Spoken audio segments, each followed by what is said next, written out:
సంచలన నిర్ణయాలు 8,480 కోట్లతో రాష్ట్రంలో 17 కొత్త వైద్య కళాశాలలు ఇప్పటికే 5 కళాశాలలో తరగతులు ప్రారంభం వచ్చే విద్యా సంవత్సరంలో మరో 5 మొదలు 2025-26లో మిగిలిన 7 కాలేజీలు అందుబాటులోకి ఆధునిక వసతులతో నూతన మెడికల్ కళాశాలలు కొత్తగా 2,550 MBBS సీట్లు అందుబాటులోకి మన విద్యార్థులకు విద్య అవకాశాలు మెరుగు ప్రజలకు సూపర్ స్పెషాలిటీ వైద్య సేవలకు చేరువ అంటూ సొంతూరులోని మెడిసిన్ చదువుతున్నటువంటి నంద్యాల వైద్య కళాశాల విద్యార్థికి సంబంధించింది కూడా రాసుకొచ్చారు. ఓవరాల్గా 17 మనం అడిగాం, 5 వాళ్ళు ఇచ్చారు, మిగతా వాటిని దశల వారీగా తీసుకుంటారు.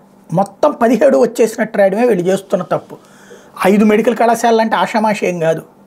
అట్లాగే ఈ ఏడాది 5 వస్తాయి, అది కూడా ఖాయం. ఎందుకంటే బిల్డింగ్లు కట్టేసేసి పూర్తి చేస్తున్నారు కాబట్టి ఆ వచ్చే ఏడాదికి మిగతా వచ్చేటటువంటి అవకాశం ఉంది. అసలు పాయింట్ అది, జిల్లాకి ఒక మెడికల్ కాలేజ్ అనేది కేంద్ర ప్రభుత్వ పథకం. అది ఇక్కడ అమలు చేస్తున్నది రాష్ట్ర ప్రభుత్వం. మంచి చేస్తుందల్లా ఏంటి అంటే రాష్ట్ర ప్రభుత్వం ఇక్కడ ప్రభుత్వ ఆధ్వర్యంలో కడుతుంది, ప్రైవేట్ వాడికి ఇచ్చేయకుండా. అదే చంద్రబాబు గారు ఉండుంటే, ఇది నేను తప్పుగా మాట్లాడట్లేదు, చంద్రబాబు గారు ఉండుంటే అది ప్రైవేట్ వాళ్ళకి ఇప్పించేవాళ్ళు, తద్వారా వాళ్ళు ప్రయోజనం పొందేవాళ్ళు. బట్ ఇప్పుడు ప్రభుత్వం ద్వారా ఉండటం వల్ల ఈ డొనేషన్ గొడవ ఉండదు. ఫీజుల పరంగా వచ్చేటప్పుడు ఖచ్చితంగా కొంత పెయిడ్ ఫీజు సీట్స్ కూడా పెట్టుకొస్తున్నటువంటి పరిస్థితి. ఎందుకు? ఆ కాలేజీల మెయింటెనెన్స్ కోసం. అది ఇప్పుడు యూనివర్సిటీలో కూడా ఆ సిస్టాన్ని ప్రోత్సహిస్తున్నాయి సంస్థలు. ఆ వార సీట్లు ఎక్కువ భారీగా వస్తున్నాయి.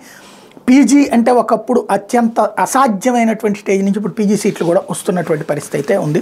తక్కువ రేట్లోనే అయ్యేటటువంటి పరిస్థితి ఉంది. లేకపోతే నేటి నుంచి అసెంబ్లీ